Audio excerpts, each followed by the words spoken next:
რამდენიმე თვეში ქვეყნის ყველა რეგიონში თანამედროვე ნაგავსაყრელები და გადამამუშავებელი ქარხნები აშენდება, ნარჩენები აქ უახლეს ტექნოლოგიით ეკოლოგიური დაბინძურების გარეშე გადამუშავდება.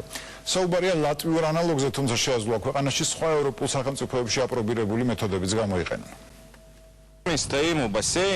ჩვენ ახლავთ გავართ აუზთან, სადაც გროვდება წყლები, რომლებიც აქ იფილტრება. ნაგავსაყრელიდან ეს ტერიტორიები იმით განსხვავდება, რომ ნარჩენების წყლისგან გათავისუფლება ხელოვნურად ხდება.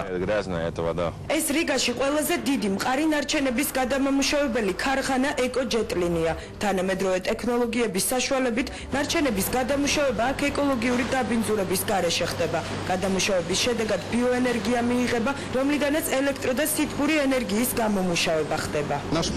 ჩვენი ქარხანა მილიონზე მეტ ადამიანს ემსახურება. მყარი ნარჩენების საშუალებას გვაძლევს ვაწარმოოთ ელექტროენერგია და სითბური ენერგია.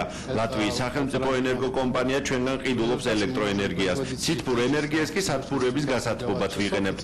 ამ პოლიგონზე ყველა სახის მყარ ნარჩენს ერთად აგროვებენ, შემდეგ ქარხანაში მიაქვთ, სადაც მათი გადარჩევა და დაფასუება ხდება. ნარჩენების გადამუშავების შემდეგ ქაღალდსა და პოლიეთილენის ბოთლებს ამზადებენ. მყარი ნარჩენების გადამუშავების შედეგად მიღებული სითბური ენერგიით ტერიტორიაზე სასათბურე მეურნეობაც არსებობს, სადაც წლის მანძილზე სხვადასხვა ბოსტნეული მოჰყავთ. მსგავსი ტიპის ნაგავსაყრელის და ქარხნის აშენებას საქართველოს ყველა რეგიონში უახლოეს პერიოდში ინფრასტრუქტურისა და რეგიონული განვითარების სამინისტრო გეგმავს. ჩვენ საინტერესოა იმითაც, რომ ამ საკითხებით დაკავდა ჩვენი სამინისტრო და ესაც მნიშვნელოვანია, რომ ეს ნაგავსაყრელი თვალად ქალაქზე მუშაობს და ეს დაახლოებით იგივე მოცულობაა მყარი ნარჩენების, რომელიც საქართველოს გააჩნია კონკრეტულად თბილისში. რამაზ ნიკოლაიშვილმა ლატვიელ კოლეგასთან ერთად რიგაში მიმდინარე ინფრასტრუქტურული პროექტებიც მოინახულა. ეს მშენებლობა ლატვიაში ყველაზე მასშტაბური საგზაო პროექტია, რომელიც ესტაკადებს, გზას და ხიდს აერთიანებს. პროექტს რიგაში ფრანგული კომპანია ფრესინტი ახორციელებს, რომელიც საქართველოში უკვე რამდენიმე თვეა სვენეთი რუისის ესტაკადას აშენებს. ინვესტიციების მოზიდვის მიზნით რამაზ ნიკოლაიშვილი რიგის სავაჭრო პალატაში კერძო სექტორის წარმომადგენლებსაც შეხვდა. ლატვიელი ბიზნესმენები საქართველოში ინფრასტრუქტურული პროექტების განხორციელებით დაინტერესდნენ.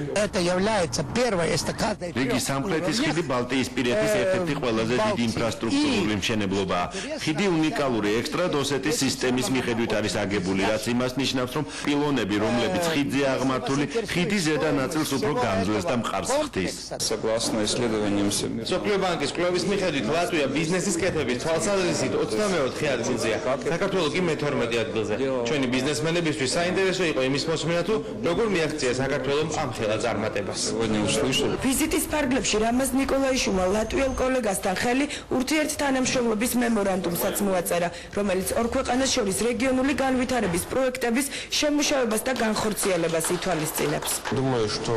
ფიქრობ, ეს დოკუმენტი ძალიან მნიშვნელოვანია ორივე სახელმწიფოსთვის, რადგან ეს იქნება მომავალი თანამშრომლობის ბაზა. ჩვენ უნდა ვიმუშაოთ ერთად, რათა საქართველო გახდეს ნატოსა და ევროკავშირის წევრი. ეს ძალიან მნიშვნელოვანია ჩვენი ქვეყნისთვის. 20 კაციანი ჯგუფი საქართველოდან კვალიფიკაციის ამაღლების მიზნით რიგაში შემოდგომაზე გაემგზავრება. ქართული დელეგაციის ვიზიტი კი ლატვიაში ხვალ დასრულდება.